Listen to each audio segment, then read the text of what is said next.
Apa tuh hashtagnya tuh di belakang tuh? Stay cool sekali ya, tapi it's okay. Keren banget, tapi ini dia. Di game yang kedua, Aul, menurut Aul draft yang seperti apa nih? Lebih condong ke arah mana menurut Aul? Nih, 3 hero frontline dari Onyx harusnya bisa lebih sustain. Dan kita bisa lihat nanti harusnya early aggression yang akan dilakukan dengan adanya Grok yang dimiliki oleh dari Aran. Oke, tapi ini bisa juga menjadi sebuah masalah untuk tim Ararkios. Kita tahu gimana permainan Fanny dari seorang Kairi. Wow. Tapi di art top lane sana ternyata invasi yang dilakukan oleh tim Wow. Ararkio. Di sandwich dari seorang Calvin Minata. T-Boy is coming. Mencoba untuk melakukan defensif, membantu cewek untuk melakukan clear satu wave pertama. Dikandangin banget ya, Finn-nya benar-benar agresif banget pasti dengan potensi dari sosok Hilda.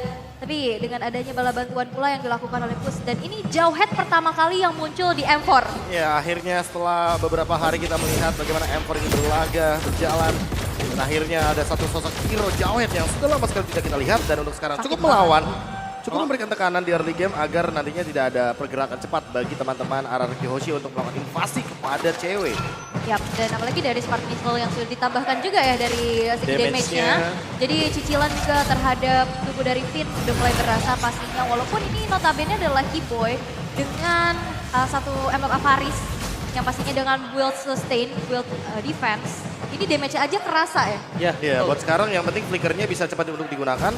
Dan di satu sisi lainnya yang penting cewek bisa farming. Mungkin itu yang dipikirkan sama Keyboy. Karena untuk sekarang mau bagaimanapun Kairi ini benar-benar coba untuk melakukan sebuah invasi walaupun belum ada target yang bisa ditemukan. Dan bahkan kalau Kairi sekalipun akan coba untuk menabrak seorang Albert, itu akan jadi benturan cukup berbahaya. Dan shot first diamankan oleh tim RRQ Hoshi. First blood by Infinix di arah jungle dari tim Onyx Esports yang bahkan belum berkata altar membuat seorang Clay berhasil dengan satu poinnya. Dan ditambah ada yang sadar nggak? Finn bikin Warrior Boots tapi dia pilih Dire Hit.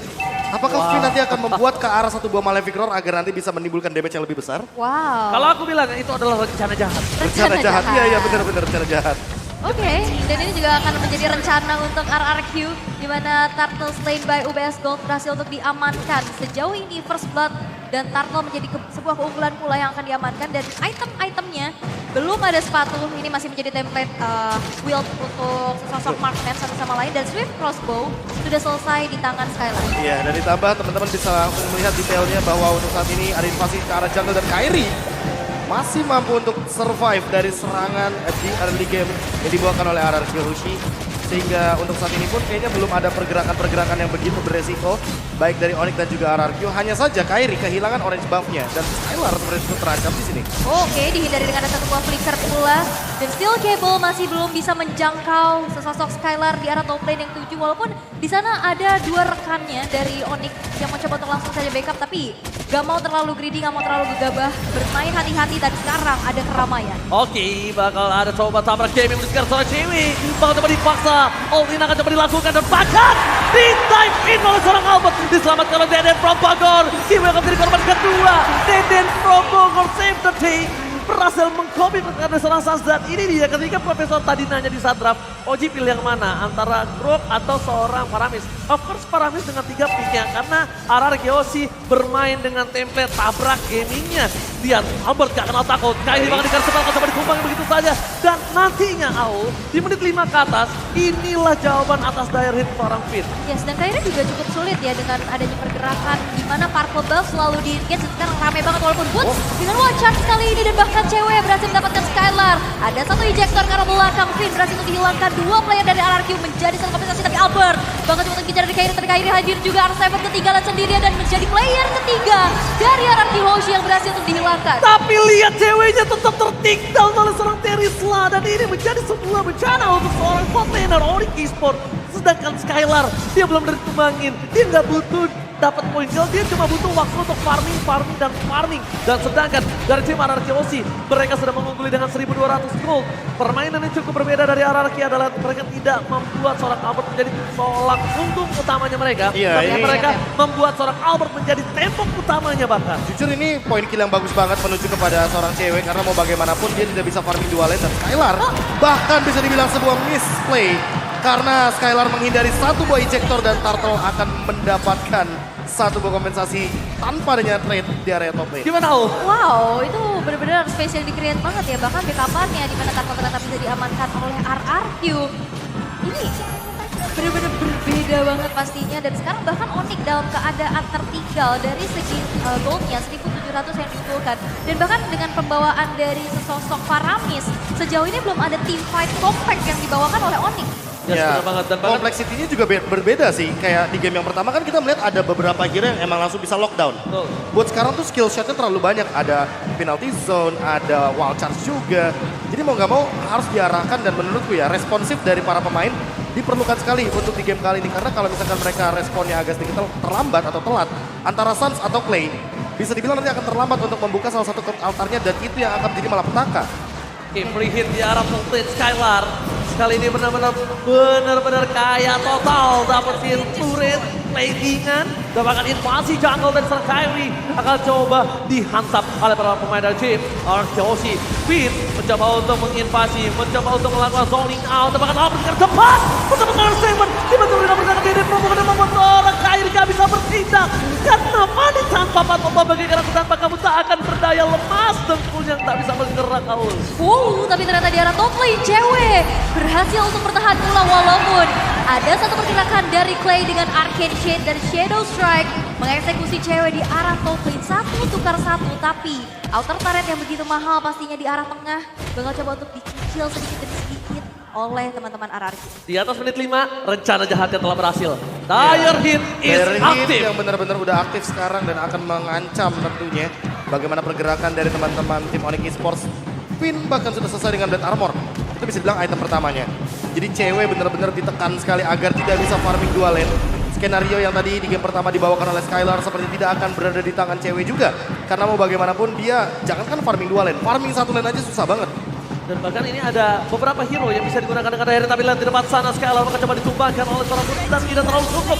Kyrie is coming, langsung diketok gak pakai banyak basa-basi. Dia nggak peduli apapun yang terjadi. Jika di depan para pemain dari tim RRQ Ulsi memukul mundur. Dan kalau misalnya tidak ada Hilda, ada satu buah Digi juga. Digi Ya, Dire Hit. Ada Digi ganggu-ganggu Dire ya. Hit, Kadita Dire Hit. Selena Dire Selena Hit. Dire Hit. Dan itu adalah hero-hero yang bisa digunakan dengan Dire Hit dan punya rencana jahat di early game. Rencana jahat. Freeze buff purple again dilakukan oleh tim RRQ.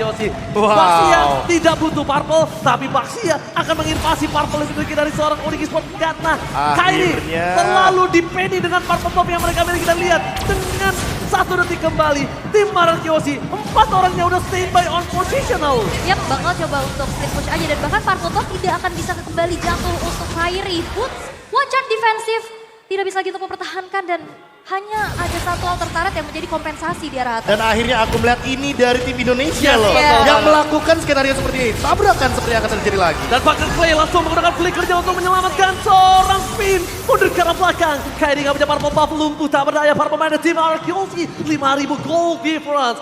The Onyx Esports, Kyrie cuma bisa melakukan split push. Itu the best thing yang dia bisa lakukan sekarang. Dan bahkan Kyrie mencoba untuk masuk ke dalam busnya aja. Dia gak berani. Albert mau di instant pick off, mau di cutthroat, mau digesek sampai kabelnya rusak jadi nir kabel. Gak bisa. Jadi wireless ya. Iya. Tapi perbedaan 3 level menurut aku ini udah terlalu jauh pula. Apalagi seorang assassin ini adalah hero yang butuh banget advantage di early. Hero Iya. snowball yang gak dapetin snowballingnya, ini bakal susah banget untuk keep up. Bahkan dengan adanya satu buah ejector pula, kali ini udah melawan keluar dan bahkan Keyboy terkena adanya satu buah pressure. Bahkan Skylar tukarkan 1 tukar 1 bahkan 2 player karena cewek mendapatkan double kill. Tapi lihat, ditukar dengan adanya triple kill dari Albert. Gila triple kill by Infinix, di dive in asal-asalan, ditabrak gaming, bahkan dengan Skylar ditumbangin, RRQ gak mengendorkan sama sekali tim fight yang dia miliki. Dan bahkan ini agak cukup berbeda ketika RRQ biasanya dengan 3 player terus mereka tidak mau engage di arah core-nya. Tapi dengan untung 5.000 gold, gak ada dilepasin kesempatan nafas di Iya, yang pertama 5.000 gold, yang kedua adalah karena tank jungler, jadi akan lebih kuat sekali bagi Albert dan makin cepat ketika menimbulkan sebuah efek true damage kepada sosok Lord yang begitu tebal di depan sana. Dan untuk sekarang purple buff-nya mungkin akan diamankan oleh Kyrie karena mau bagaimanapun perbandingan dari waktu di area Lord menuju ke area purple buff agak sedikit lama. Tapi nggak masalah, buat Albert yang penting adalah Kyrie tidak bisa memberikan serangan agar nantinya teman-teman dari RRQ bisa fokus untuk langsung melakukan sebuah engage terhadap turret yang begitu mahal. Oke, akhirnya Kyrie bisa mendapatkan purple buff-nya ya. Di menit yang ke-9, walaupun pastinya dengan adanya player ke-6, Lord yang belum in hand secara muncul ketika di top lane. masih mencoba untuk mempertahankan satu inner turret, tapi tidak bisa karena lihat damage yang diberikan oleh Skylar. Apalagi dia bawa satu aksi penjagaan yang begitu luar biasa dari Rifin. Tidak bisa tersentuh sama sekali. Tidak bisa tersentuh, tapi Lo tidak masuk lane bebas. Tidak ada yang bisa mengawal dari tim Onyx Esports. High ground defensif juga mereka minim. Di game sebelumnya mereka punya Lilia pun saja tidak bisa dibendung. Apalagi sekarang tidak ada Lilia. Sans for covering up. Bahkan stack yang dimiliki Sans juga masih belum cukup. Mungkin nanti ada satu hal, ace yang bisa diselamatkan oleh tim Onyx Esports adalah gimana caranya barir dari Boot menutup gameplay RRQ. Wildcats akan keluar bersama dengan pergerakan dari seorang Kairi. Mungkin itu ace terbaik yang bisa dilakukan oleh tim Onyx Esports, Profesor dan juga Aul. Ya, tapi untuk membuat skenario tersebut banyak banget yang perlu dikorbankan. Dan harus lebih berhati-hati ketika kita melihat bahwa ada 7.000 gold differences. Jadi perbedaan goldnya udah terlalu jauh banget dan Albert sekalipun ini sulit untuk di take down. Dia punya antivirus, dia bahkan akan menuju kepada Radiant Armor agar tidak bisa dibilang Sans-nya memiliki damage yang burst. Dan kalau misalkan di satu sisi kita melihat juga grok dari Boots dengan menggunakan satu buah emblem yang cukup resiko di sana. Purple buff-nya miss dan akan ada team fight. Wildcats dikeluarkan dari big line. Masih bersama kalau satu mundur ke arah belakang dan Boots di sini dibalikkan kembali keadaannya. Lihat, Raydon dari cewek aja cuma bisa menghilangkan Cloud Altar. Sedangkan team fight yang terjadi, Sans pun udah ngebuka dengan sebuah Cloud Altar yang dia miliki. Dan tetap harus kehilangan Bootsnya. Yes, dan Kairi pun mau masuk. Banyak banget pertimbangan, apalagi dengan energi yang boros pastinya. Tidak ada purple buff kembali. Dan seperti dari RRQ juga mereka bermain sangat-sangat disiplin. Mereka nggak terlalu memaksakan kehendak. Dan melihat 40 detik lagi Lord yang kedua. Sesaat lagi bakal muncul. Oke, official Mercedes partner M4 by King. Bisa kalian dapatkan di Putsi Tenis Outdoor sana. Ada. Jangan sampai ketinggalan karena ingat ini eksklusif hanya selama M4 Hour. Spesial ya? Spesial. Ya, dan pastinya kalian bisa visit boothnya seperti apa yang Ranger masih bilang. Dan sekarang Hunter Strike sudah dikantongin oleh Kairi. Hunter Strike. Lebih memilih ke arah damage atau defense kalau Aul sendiri ketika Fanny-nya berada di dalam kondisi seperti ini? Butuh damage sih. Butuh damage ya, maupun defense Fun, juga. ya? Apalagi kalaupun defense juga dari segi atribut yang sudah dimiliki oleh teman-teman RRQ dengan 9.000 gold unggul gak cukup. Gak cukup sama sekali. Malah menurutku yang tidak boleh dilakukan oleh Onyx adalah jangan memunculkan Sans-nya dalam team fight. Agar klien-nya tidak bisa mengambil satu buah Cloud Altar sehingga nanti RRQ tidak memiliki Cloud Altar dalam team fight. Berarti pre-match, pre-fight-nya ya? Iya, pre-fight-nya. Bukan pas fight ya? Iya. Berarti pre-fight sampai fight itu terjadi, tidak ada seorang Sasabi Sans terdeteksi. Mundur ke arah belakang, R7 Never Funny!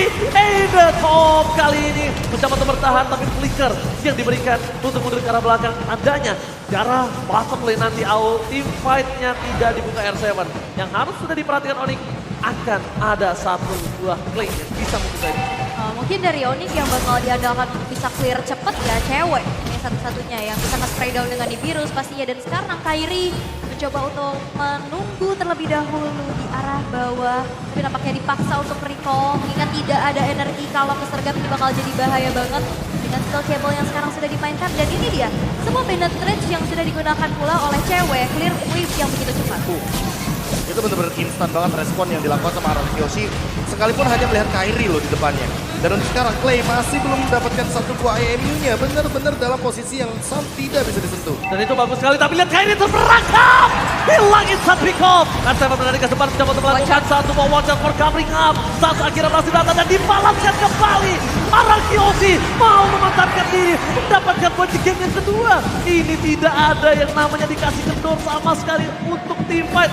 Front to back gaming is real di game yang kedua. 14 menit game berlangsung, hampir 12.000 network yang bisa didapatkan oleh RRQ. Dan kita lihat juga Onyx yang hanya bisa bertahan dengan adanya satu lagi outer yang bisa diajukan dari top lane. Tapi lihat penalty zone berhasil untuk bisa mengenai 2 orang sekali. Tapi lihat 3 player dari Onyx berhasil dihilangkan, double kill from Skylar. Dan 4 lagi tersisa dari cewek sendiri dan akan bisa defense karena base-nya akan menjadi milik RRQ Hoshi. RRQ Hoshi take the game to